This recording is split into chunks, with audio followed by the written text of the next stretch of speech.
어제 제가 동생처럼 생각하는 어떤 분이요.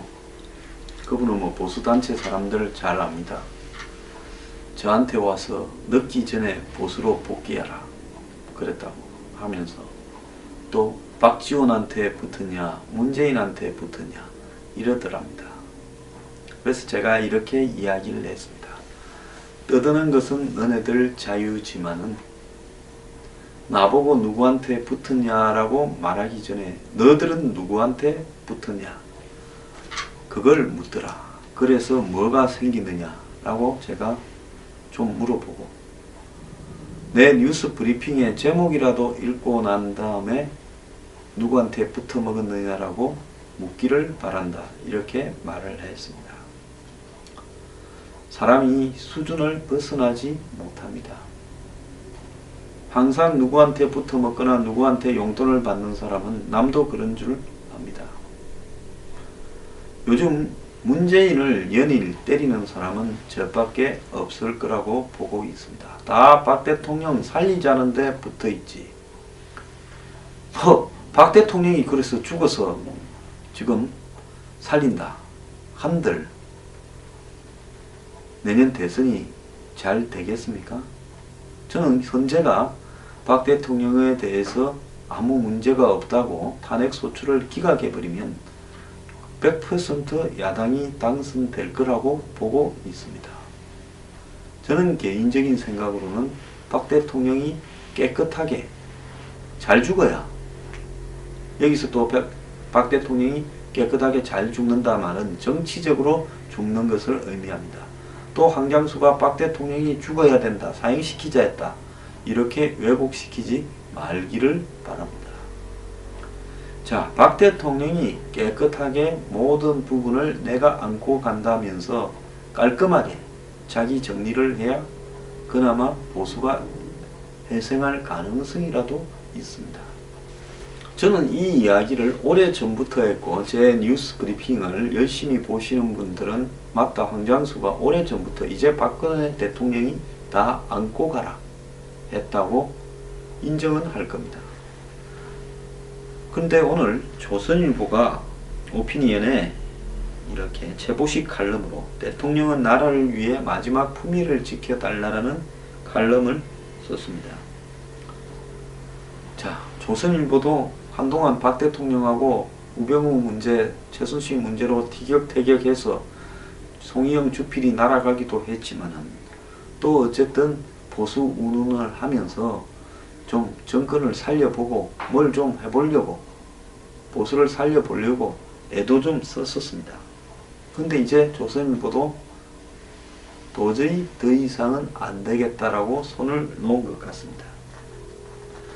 자, 그 칼럼을 보면 그분은 대한민국과 결혼했다. 부모, 자식이 있나? 뭘 하려고 돈을 착복하겠나? 대구 서문시장의 상인들이 말한 것처럼 박 대통령에 대한 연민은 눈앞에 드러난 국정농단조차도 믿으려고 하지 않는다는 겁니다. 박사5 등 맞불 집회에서는 좌편향된 언론가, 저도 그 중에 하나로 들어갈 겁니다. 그래서 요즘 빨갱이라고 저보고 그러죠. 촛불 세력이 결탁해 죄 없는 박 대통령을 끌어내리고 있다. 이렇게 주장을 합니다. 조선일보도 너희들이 보수신문 맞느냐고 항의 전화가 온답니다. 자, 지지자의 상실감은 이해하지만은 보수 언론의 배신으로 이번 사태가 확대됐다라는 말까지 들을 때는 한마디로 좀 심하다는 생각이 든답니다. 취재 보도 과정에서 오류와 지우침, 판단 착오를 범하고 어떤 사안에 대해서 멈춰야 될 선을 넘을 때도 있었지만은 사상 소유의 국정농단에 대한 보도와 논평에서 치명적인 흠이 있었는지 돌아도 많이 봤답니다. 대통령 지지자들에게는 보수 이꼴 박근혜 이렇게 되어 있습니다. 보수 신문하면 보수 정권의 대통령을 비판해서는 안 된다 이렇게 생각하고 있답니다. 구체적인 사안을 놓고 옳고 그름을 가리는 게 아니라 박근혜 편이냐 아니냐에 따라서 보수냐 아니냐는 겁니다. 저보고 문재인이 박지원이한테 붙어 먹는다라는 모욕적인 말을 하는 사람도 참 그런 양반들 몇 달 전까지만 해도 저하고 생각이 별로 다르지 않더니만 현 정권을 바라보는 시각에서요. 한두 달 만에 그렇게 생각이 바뀐 이유가 무엇인지 묻고 싶습니다. 자, 최순실이 일당의 국정농단이 드러나기 전부터도 이런 분들은 계속 이렇게 말을 해왔습니다. 철롱성입니다. 사고를 바꾸려고 하지 않습니다. 제가 박 대통령이 보수다, 적어도 안보 문제에서 문제가 있다. 왜 친중으로 가냐? 왜 미국보다 중국을 먼저 가고, 왜 중국을 위해서 저렇게 애를 쓰고, 왜 천안문 광장 막루에 올라가서 인민해방군을 사해를 하고 미국을 섭섭하게 하느냐? 왜 일본과의 관계에서 위안부 문제를 가지고 저렇게 아웅다웅하면서 근본적으로 중요한 한미일 삼각 안보 동맹 구도를 구축하는 일을 미루고 있느냐? 이런 비판을 많이 했습니다. 사드 배치를 왜 명확하게 하지 않고 온갖 말도 안 되는 이유로 사드 확인된 게 없다라고 시간을 끌어왔느냐? 대답해보라고도 했습니다. 저는 박 대통령이 제대로 된 보수가 아니라고 생각합니다. 목에 칼이 들어와도 제 생각이 맞습니다. 저는 보수의 기본은 안보에서 확고한 사고가 있어야 된다. 제가 안보 문제에서 단 하나라도 흐트러진 이야기를 하는 거 봤습니까? 자, 저는 옛날에 노무현 대통령이나 노빠가 싫어서 민주당을 탈당해서 오른쪽으로 걸어왔습니다. 거기 붙어 있었으면 다시 PK가 잡았을 때 저는 호남에서 PK를 외롭게 지키던 사람입니다. 호남 정당에서요. 제가 거기 붙어서 한 자리를 해야 될 건데 이제 기회가 왔는데 거듭차고 나왔습니다. 왜? 너무나 극단적인 진노의 형태에 질려서 그렇습니다. 자, 그런데 지금 박사모나 박바들이 벌이고 있는 이런 극단적인 행태는 노빠보다 더하면 더하지 덜하지가 않다고 보고 있습니다.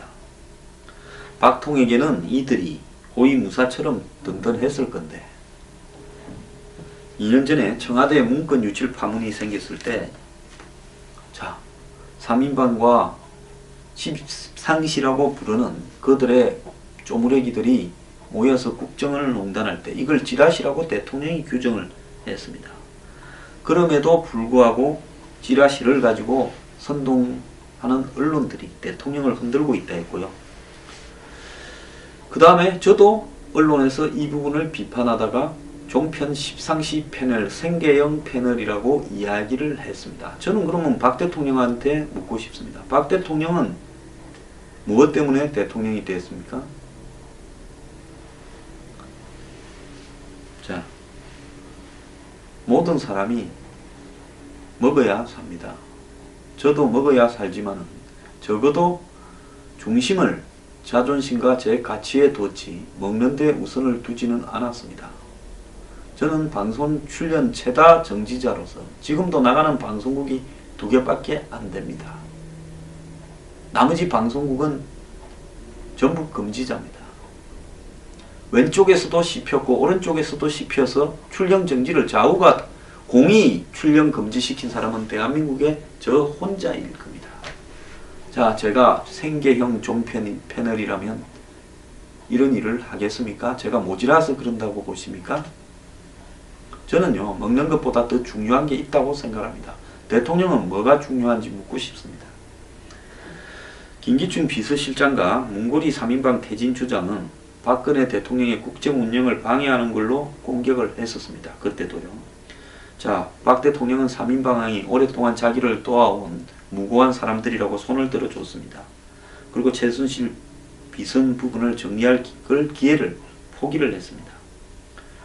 자, 맹목적인 박 대통령 지지자들은 박 대통령에게 아주 그냥 무엇을 해도 박 대통령이 옳다고 믿고 있습니다. 이들이 오늘 사태를 초래했습니다. 저희 최보식 기자의 말이 주고요. 제가 약간씩 보태는 겁니다. 제 말이냐 하지 마세요. 자, 지금도 이들은 대통령의 실체가 아닌 환영을 보고 있다고 합니다. 대통령이 마치 억울한 피해자인 양 흐름을 바꾸려고 하고 있다는 겁니다.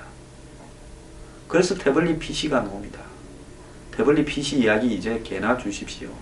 좀 창피하지 않습니까? 그게 이 사태를 역전시키겠습니까?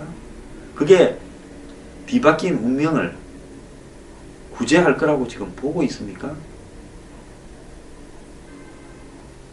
히틀러가요, 존재하지도 않은 군대가 베를린 벙커에 갇힌 자신을 군대할 거라고 환상을 가졌던 것과 뭐가 다릅니까?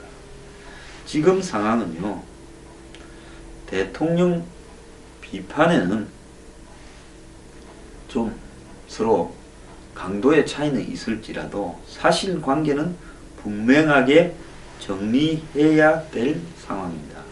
박 대통령은 집권 초반에는 비정상의 정상화를 걸었는데 정작 본인이 정상의 비정상화를 주도해버렸고 본인도 비정상이 되었습니다.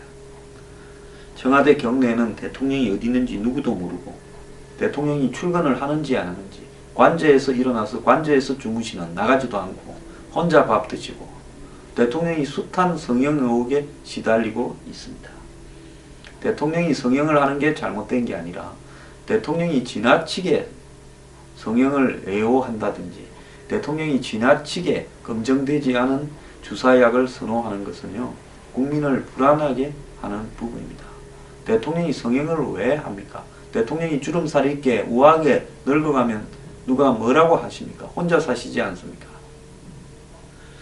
자, 대통령에게 보고서를 전달하기 위해 세월호가 침몰하는데 본관과 관저 양쪽으로 자전거를 타고 직원이 왔다 갔다 하고 뛰어서 서류 들고 뛰고, 자, 이게 정상적인 그림이라고 생각을 하십니까? 장관과 참모가 대통령을 대면하는 것이 큰 이슈가 되어버리는 이것이 정상적인 국가라 보십니까? 신년회견 석상에서 쭉 늘어선 장관 수석을 향해서 대면 보고가 필요하다고 생각하세요? 라고 묻는 대통령이 전 세계에 어디에 있겠습니까? 장관은 독대 안 해도 대기업 회장은 독대를 한 것이 나왔습니다. 최순실이 만나고 성형외과 의사 부부는 밤에 몰래 불러서 만났습니다. 국정의 파트너가 장관 수석이 아니라 최순실과 성형외과 의사 부부입니까?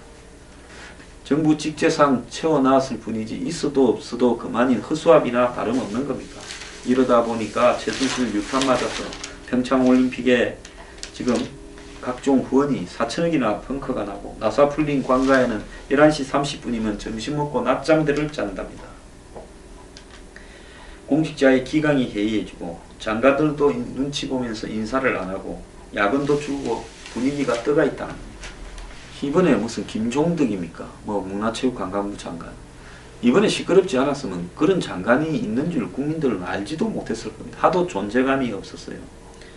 자, 이런 장관들 그거 임명한다고 인사 때마다 청문회에서 나라가 난리치고 또 그걸 시키겠다고 불통을 하고 고집을 부리고 참 가관도 아니었습니다. 자, 이런 박 대통령을 보수의 심벌로 혼돈하고 그를 탄핵하는 것이 마치 보수의 패배로 연결하는 것이, 그리고 그를 비판하면 의리와 배신이라는 방패를 들고 그런 관점에서 배신자라고 하는 거. 저 여기 배신자 여기 있지 않습니까? 자빨 여기 있지 않습니까? 이제 종북이라 하죠. 와, 종북이라고는 못합니까?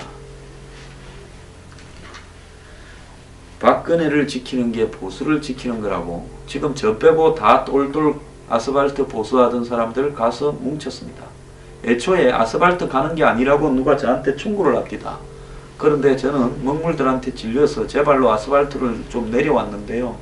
이 아스팔트에서 좋은 꼴 보고 있습니다.